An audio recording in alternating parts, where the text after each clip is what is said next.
따따라다 따따따따따라다. 유튜브 시청자 여러분들 어서오소.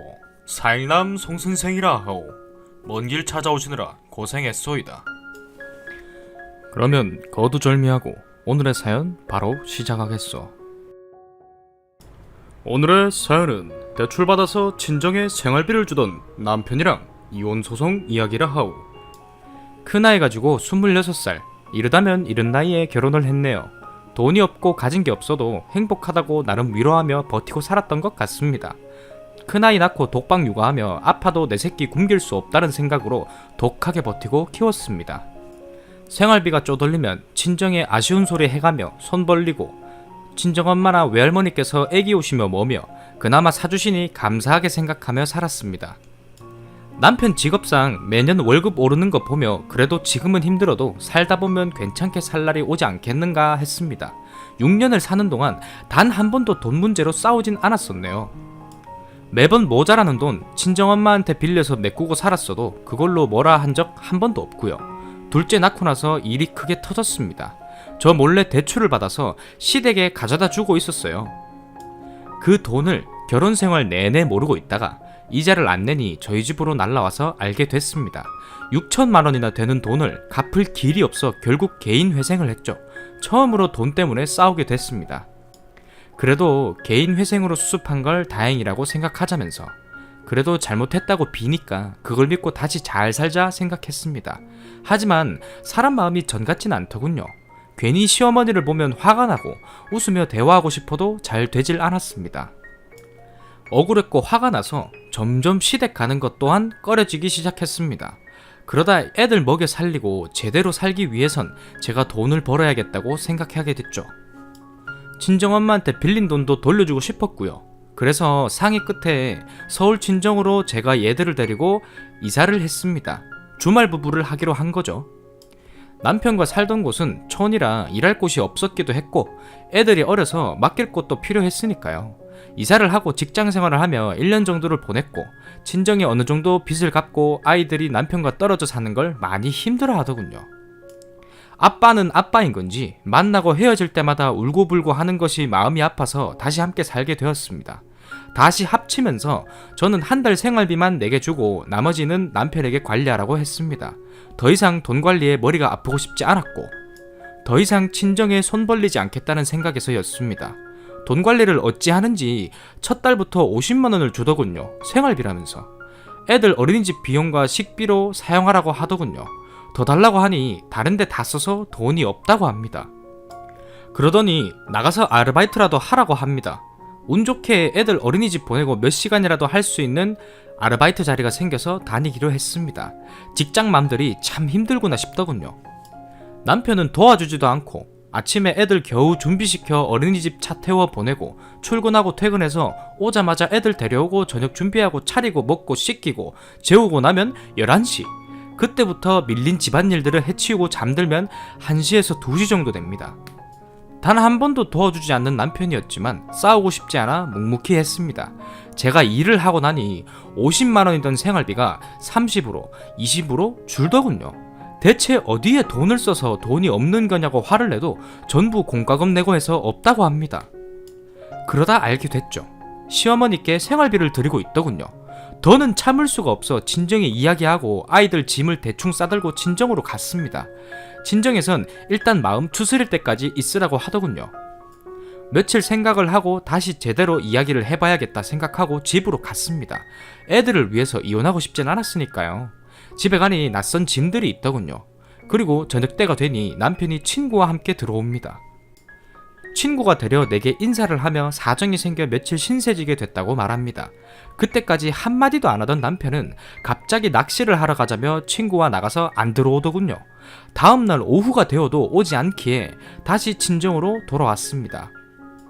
몇 번 통화를 하기 위해 전화를 걸었지만 내 전화는 피하고 카톡으로 이혼을 하자고 하더군요. 일단 애들 양육비로 달에 50만 원씩 보내라고 했습니다.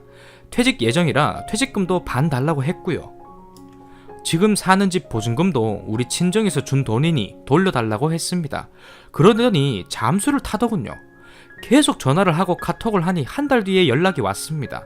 그 조건으로는 이혼 못 해준다면서. 친권을 포기하고 아이들을 보지 않을 테니 양육비도 주지 않겠다고 하네요. 억울해지더군요. 내가 함께 살았던 6년이 너무 허무해지는 순간이었습니다. 친정아빠의 사촌분을 통해 변호사를 만났습니다. 사정이 이러하다 이야기를 하니 여태 받지 못한 양육비와 위자료를 청구할 수 있다고 하더군요. 소송을 시작했습니다. 아이들은 여전히 아빠를 찾고 있지만 그런 아빠 없는 게 나을 것 같다는 생각이 들더군요. 마음을 다 잡고 또 다 잡았습니다. 근데 오늘 그 사람의 카톡 메시지가 가슴에 들어와서 박히네요.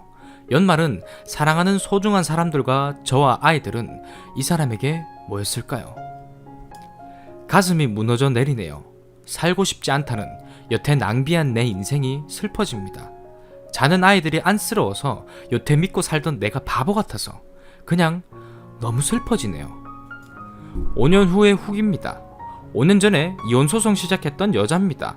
이혼소송은 약 1년 정도 걸렸던 것 같아요. 아이들이 있어서 조정기간이 4주에 한 번씩 4번 정도 있었습니다. 그 조정기간 동안 가사조사를 진행했는데 그 과정에서 더러운 꼴 많이 봤네요. 내가 정말 형편없는 사람과 살았다고 생각은 했었지만 밑바닥까지 들추며 싸우다 보니 정말 허무함이 장난이 아니었습니다. 이혼하면 나 혼자 아이들을 감당할 수 있을까 하는 걱정이 없었던 것도 아니었고 무엇보다 아이들에게서 아빠를 뺏는다는 것이 가장 두려웠던 것도 사실이에요. 내 행복을 위해 아이들의 안정감을 뺏는 결과가 될 수도 있었으니까요. 과감한 선택이 필요했습니다. 이혼 소송을 하면서 둘째 아이와 본인이 닮지 않았다며 유전자 검사를 의뢰해서 법원 통해 저희 집에 와서 둘째 아이 유전자 채취도 해가고 제가 사치를 일삼았다고 말하며 이혼 사유가 제게 있다 하더군요. 설명도 증거도 모두 내주었습니다. 열흘에 한 번 가는 마트에서 20만원씩 30만원씩 사용한 것이 사치라는 말에 조사관님조차도 실소를 하더군요.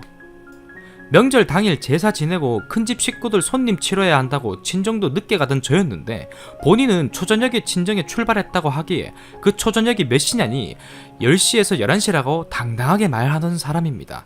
그냥 빨리 그 지옥 같은 시간을 끝내고 싶었어요. 두 아이 합쳐서 양육비 50씩 다달이 지급하라고 합의를 했고 친권 양육권 모두 제가 가져오는 걸로 합의 후 이혼했습니다. 결론은 양육비는 이혼 후 한 번도 받아본 적 없었어요.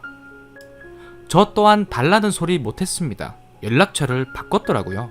이혼하고 나서 한동안은 자격증 공부를 했고 재취업도 했습니다. 넉넉하진 않아도 이제 9살, 11살이 된 제 아이들에게 배우고 싶어 하는 거 가르쳐주는 엄마 정도는 됐네요. 아빠 없는 자리는 저희 친정 식구들이 많이 도와주며 메꾸는 중입니다. 사랑을 부족하지 않도록 듬뿍 주려 노력들 많이 하고 있어서인지 많이 밝고 예쁘게 자라주고 있어서 감사합니다. 예전에 봤던 사연에서 이혼을 고민하는 사람들의 근황을 보곤 해요. 아이들에게 아빠를 뺏는 것이 겁나서 혹은 경제적인 이유로 걱정돼서 섣불리 판단을 내리지 못하는 사람들이 보이더군요. 저 또한 걱정을 많이 했고 고민도 많았던 사람이었어요. 근데 참 놀라운 것은 그 모든 걱정을 하나하나 부딪혀가면서 그 사람과 함께 살 때는 불행하고 한없이 약하던 내가 점점 강해지고 행복한 걸 느끼게 되더라고요. 이혼을 응원하는 건 아니지만 굳이 쓰레기를 안고 살 필요는 없다는 거죠. 그거 안고 있어봐야 내 자신도 쓰레기가 될 뿐이니까요. 양육비는 아이들이 성인이 될 때까지 요구하지 않고 그냥 둘 생각입니다.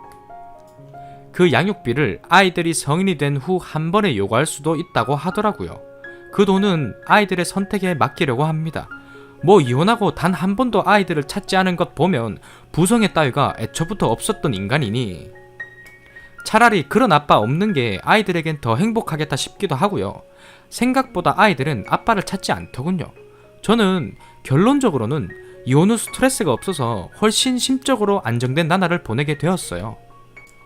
아이들에게도 행복한 엄마의 모습을 보여줄 수 있게 되었고요. 앞으로도 그냥 이대로 살아갈 수 있도록 잘 살아보려 합니다. 그럼 별거 없던 근황 전하던 저는 물러갈게요. 모두 행복한 한 해 되세요. 오늘의 사연은 30년 동안 엄마에게 고통받은 딸의 이야기라 하오. 저는 30대 초반 여자입니다. 적지도 그렇다고 많지도 않은 젊다면 젊은 나이라지만 나라 끝에 서 있는 기분이네요. 제가 느꼈던 기분이 제 주관이라 편파적일 수는 있겠습니다. 상황을 말씀드리자면, 우선 저는 부모님과 함께는 살았지만 밖을 나도는 걸 아빠가 좋아해 엄마 밑에서만 자랐습니다. 도박과 술로 인해서 집에 돈 될 만한 금부치, 물건, 외할머니가 주셨던 생활비, 저 애기 때는 보증금까지 도박으로 다 탕진했다고 들었고요. 저 고등학생 때 이혼하셨습니다. 그래도 찢어지게 가난하지는 않았네요. 엄마의 생활력 때문이겠죠. 2년마다 이사 다니며 학교 준비물 챙겨 갈 수 있고 밥을 거르지 않는 정도. 감사하게도 그렇게 자랐습니다. 정말 다 감사한데 너무 힘들었던 건 엄마의 훈육 방식이었습니다. 제가 덜렁대고 잘 넘어집니다. 지금은 많이 줄어들었지만 식탁 모서리에 걸어가다 허리 찍히고 길가에 돌뿌리 같은 거 걸려 넘어지고 밥 먹다가 물잔 쳐서 물잔 흘리고 그런 거 있잖아요. 당연히 주의받고 고쳐야 할 일인 거 압니다만 밥 먹다 그랬다 그러면 머리를 맞습니다. 바로 그리고 때립니다. 때리는데 근데 이것저것 그냥 때립니다. 차라리 종아리만 때리면 긴 바지 입으면 되는데 머리, 목, 전신 다 맞아서 머리 부은 적도 많았고 여름에 초등학교 갈 때 엄청 창피했던 것도 기억납니다. 선생님도 어디서 이렇게 됐냐고 그래서 거짓말, 엄마한테 맞았다 하면 엄마 안 좋게 볼까봐 그랬던 것 같습니다. 여담 같지만 하도 맞아서 지금은 웬만한 아픔은 아프지도 않아요. 예전에 쌍꺼풀 수술할 때 부분 마취 했었는데 마취 풀렸는데도 가만히 있으니까 의사가 오히려 괜찮냐고 아프면 말하라 하지 않았냐며 기억이 납니다. 그리고 아직도 기억나는 게 어릴 때 신발 주머니를 잃어버렸었어요. 진짜 누가 훔쳐간 건지 없어서 맨손으로 돌아왔는데 길거리에서 엄마를 마주쳤고 왜 빈손이냐 그래서 이실직고 했더니 길거리에서 엄청 혼났습니다. 사람들이 다 쳐다볼 정도로요. 겨울에 옷도 안 입은 채로 쫓겨난 적도 있습니다. 동생이랑 같이 벗겨져서 쫓겨났는데 옆집 아줌마가 말해줘서 들어왔던 기억도 나요. 거리에서 맞다가 벽에 머리 찧어서 피난 적도 있었어요. 무서워서 말 못하고 후시린을 몰래 발랐습니다. 바보같이. 생각해보면 정말 큰 이유가 아니었거든요. 덜렁대는 거 하교 시간보다 조금 늦은 것 같은 이유들. 유년 시절에는 엄마가 너무 무서웠고 주변에서도 말렸고 옆집에서도 올 정도로 많이 혼났습니다. 그냥 저는 아무 말도 안 하고 혼나기만 했던 것 같아요.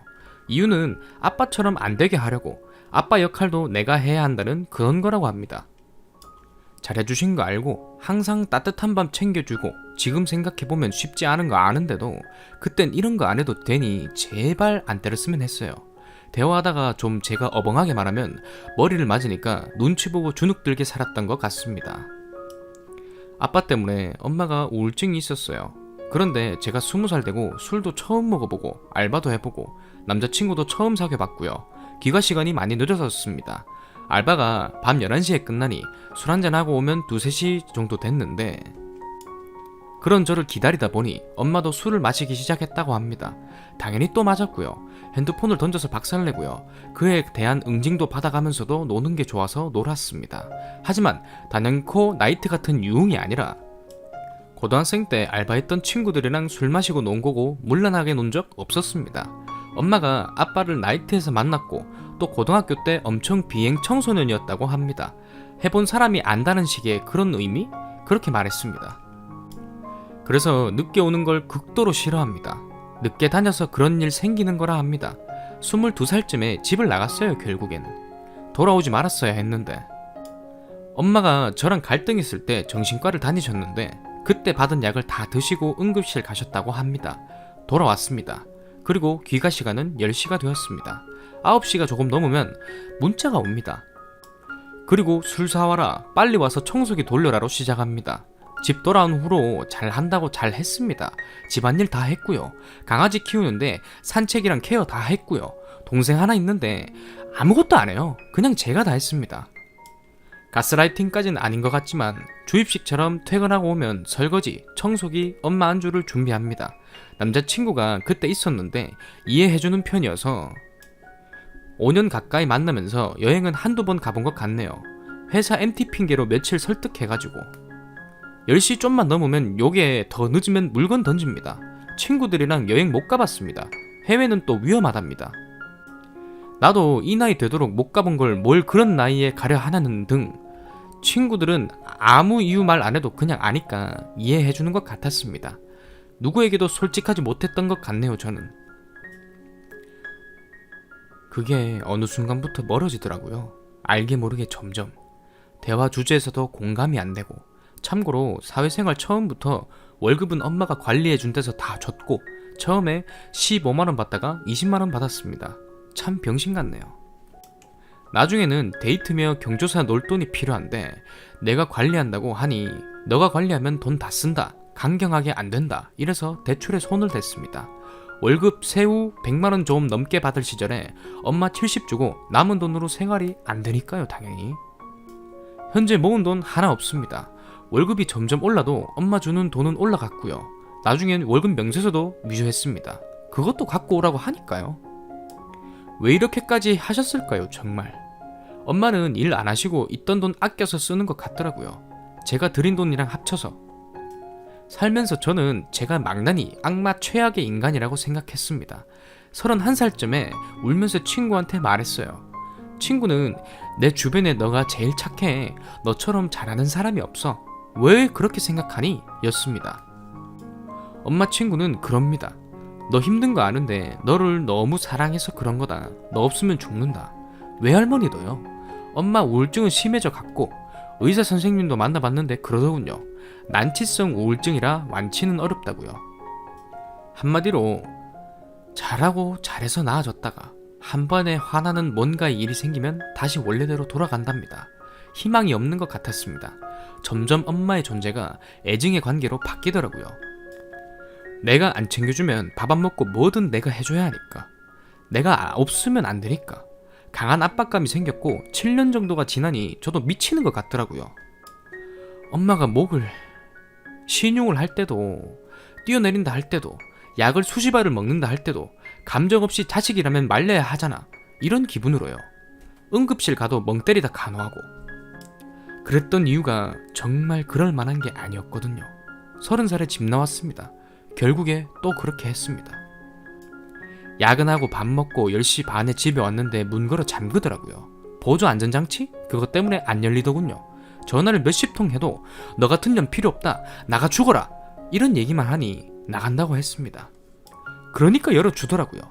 결정적으로 그런 것도 있었어요. 저보고 도화살이 꼈다는 둥 남자 없으면 못 사는 것 같다. 다리 벌리고 다니니 좋으냐? 같은 말. 저 20대 때 남자 3명 만났었습니다. 비참하고 너무 힘들어서 박스 몇 개 싸서 나왔습니다. 그때 만나던 남자친구가 자취를 하고 있어서 다행히 집이 구해질 때까지 있었고 엄마랑 연락 끊고 살았습니다. 정말 숨통이 트이더군요. 돈은 부족해도 너무 행복했었어요. 심야 영화 보기, 새벽에 카페 가서 얘기해보기, 그냥 진짜 평범한 거 있잖아요. 놀다가 지하철 막차 타고 가보기. 몇 년 지나고 연락이 오더군요. 이젠 엄마도 바뀌었다고, 다 괜찮다고. 몇 달 그렇게 지내다 결국 들어왔습니다. 나중에 결혼하면 평생 못 사는데 그때까지만 살자고. 늦게 오는 건 예전보다 이해해 주시는 것 같은데 최근 들어 또 얘기를 하더군요. 술을 마시면서 나는 네가 예전에 남자 그렇게 만나고 다니는 거 진짜 이해가 안 갔었고 여자가 해프다고 생각한다. 나는 그런 쪽은 정말 고지식한 편이다. 어쩌라는 거죠? 한두 달 전에 술 먹고 새벽 2시쯤에 들어왔는데 머리치 잡고 안 놔주길래 이러다 머리 다 뜯길 것 같아서 저항하다 엄마의 배를 찼습니다. 그게 또 덜미가 돼서 평생 잊지 못한다. 그런 자식이 어딨냐가 되었죠. 지금은 저도 집안일에 손 놨습니다. 예전만큼 안 하고. 감정도 사라진 것 같고 연애, 결혼, 관심도 없어졌습니다. 엄마가 물어보는 거 대답만 합니다. 얼굴 보는 것도 이젠 힘들어요. 동생도 싫어요. 동생은 제가 엄마한테 그랬다고 저 맞아야 한답니다. 가족이 맞는 겁니까? 내가 살면서 뭘 그렇게 잘못한지 모르겠습니다. 엄마의 말 맞다나 너 같은 자식 낳아봐라 하는데 안 나올 거고요. 주변에 물어보면 사춘기 학생 때 잘못했던 것 정도입니다. 왜 그렇게 칭찬에 인색했을까? 아빠도 원망되고 잠도 안 옵니다. 다시 나가는 것만이 답일까요? 다시 들어온 이유 중 하나가 부모 등지고 살아서 잘 되는 자식 없다? 라는 말 듣고 들어왔습니다. 하고 싶은 말 정말 많은데 쓸 수가 없네요. 이혼하고 한놈 안 팔고 우리만 키워주신 거 쉽지 않죠. 근데 참 숨 쉴 구멍이 없네요. 저는 나는 왜 살까라는 생각을 하루에도 수십 번 하는 것 같고, 엄마에 대한 감정도 느껴지지 않고 하루 종일 멍 때리고 자꾸 남 탓만 하게 되고, 모아둔 돈도 없고 친구도 떠나갔고 내 불찰인 것만 같고 참 우울하게 지나가는 토요일입니다. 기억 속에서만 살면 현재가 나아지냐는 글을 보았는데요. 당연히 현재는 달라지는 게 없겠죠. 다만 잊고 살고 현재에 충실하자 해도 문득문득 차오르는 감정과 가끔 꿈에 나와 힘들어 답답해서 남겨본 거고요. 등신같이 다시 들어왔지만 나갈 준비 다시 하고 있습니다. 당장 고시원이라도 가는 것보다는 버티며 준비가 다 되면 나갈 거라. 단지 그동안 살았던 내 생활에 엄마의 훈육이랑 가스라이팅이 맞았던 건가? 엄마한테 울면서 말해봤지만 엄마는 너가 잘못한 건 생각 안 하냐, 주위에 다 맞는다, 이런 식입니다. 주변 엄마 친구 자식들은 다 효자랑 효녀인가 봅니다. 주위에 말을 못하니 온라인이란 곳에 남겨본 겁니다. 나이가 들면 들수록 신세한탄하게 되네요. 우울증 가족 있으면 가족도 우울증이 생긴다는 것도 맞는 것 같고요. 정말 창창한 나이인데 주저앉지 말아야겠다는 생각이 듭니다. 한번 사는 인생이니까요. 조언이랑 충고 감사합니다. 오늘의 사연은 신내림 받은 시누이 때문에 결혼 못하게 되는 이야기라 하오. 저는 올해로 31살이고 남자친구는 33입니다. 원래 상견례는 5월에 하기로 하고 잠정적으로 3월에는 결혼할 생각이었어요. 남자친구 아버님네 회사에서 제공하는 웨딩홀이 있어서 가계약 마친 상태였고요. 그런데 어제 예비 시누이 때문에 너무 소름 끼쳐서 남자친구한테는 헤어지자고 했는데 헤어지진 말자고, 제가 원하면 결혼은 얼마든지 미뤄도 된다고 붙잡아서 보류 상태입니다. 좀 길어도 읽어주십시오. 제가 그동안 믿던 모든 것들을 부정하고 완전 다른 세계에서 다른 시각으로 봐야 하는 상황에 처한 것 같습니다. 저번 1월에 코로나 번지기 전에 예비씨 댁에 처음 인사를 갔어요. 남자친구는 12월에 저희 집에 와서 이미 결혼 허락을 받은 상태였고요. 그때까지만 해도 남친 집에 신내림 받은 무당이 있을 거라고는 생각 못했습니다. 남자친구는 무교라고 알고 있었고 인사 갔을 때 집에 그 흔한 불상, 부적 같은 아무튼 그런 것도 없었거든요. 어머님이 정말 정성스럽게 굴비, 잡채 등 한 상 차려주셔서 그때까지만 해도 시댁 잘 만났다 했습니다. 단지 하나 걸렸었던 건 그 자리에 남자친구의 누나가 있었는데 저를 정말 뚫어져라 쳐다보더라고요. 아니 정확히는 저를 보는 게 아니라 제 어깨 너머 겨드랑이 사이 정수리 위에 이렇게 주변을 살펴보는 듯한 느낌을 받았습니다. 처음에는 어색해서 시선 둘 곳을 못 찾나라는 생각까지 했습니다. 그렇게 본격적으로 밥 먹기 전에 한 20분 정도 서로 인사하고 선물 드리고 하는 동안 별말 없이 제 주변만 살피다가 어느 순간부터 안색이 아주 안 좋아지더라고요. 그러더니 말없던 사람이 밥을 먹기 시작하면서 폭풍 질문을 하기 시작했습니다. 정말 많았는데 그 중에 기억나는 것만 몇 개 적어보자면, 윗대의 어르신 중에 무관이셨거나 운동선수였던 분이 계시느냐, 맞다, 장군 출신 조상님이 계신다. 이거는 제가 키가 크고 골격이 좀 있어서 물어보는 줄 알았습니다. 부모님이 사람 살리는 일을 하시느냐, 엄마가 산후조리원에서 근무를 좀 오래 하시긴 하셨는데 의료 종사자는 아니시다. 어려서 이사를 많이 다녔는가, 지금의 터, 집이 아니고 터라고 했습니다. 살면서 건강이 많이 좋아졌느냐, 많이 다녔다. 초등학교만 3개 다녔다. 그냥 전세계가 끝날 때마다 2년마다 한 번씩 옮겼다. 어릴 때 좀 몸이 약해서 개근상을 한 번도 받아본 적이 없었다. 큰 병은 딱히 없었어도 많이 앓긴 앓았다고 했습니다. 고등학교를 올라가면서부터 지금의 집에 살았는데 그냥 다 커서부터 좀 건강한 체질로 바뀐 것 같긴 하다고 얘기했죠. 내 동생 혹시 물 있는 데서 만났는가? 취미로 화실 다니면서 만났다. 수채화도 물이라면 물인가? 근데 지금 와서 생각해보니 그 화실이 땡땡도 바닷가가 보였었고요. 여하튼 이런 질문들을 정말 시부모님 말씀하실 틈도 없게 쏟아내셨었는데 남자친구 아버님이 말리시면서 그만하고 밥부터 먹으라고 말을 끊어주셔서 그때부터 시누이도 질문을 멈췄습니다. 그 자리가 끝나고 남자친구가 집에 데려다 주는데 갑자기 얘기 좀 하자며 카페로 가더니 그때 말해줬어요. 자기 누나가 신병 앓은 지는 2년, 신내림 결국 받은 지는 2달 정도 됐다고. 혹시 오늘 누나가 질문했던 것들이 언짢은 부분이 있었다면 누나 대신 자기가 사과하고 원하면 누나한테도 직접 사과하게 하겠다고 하더라고요.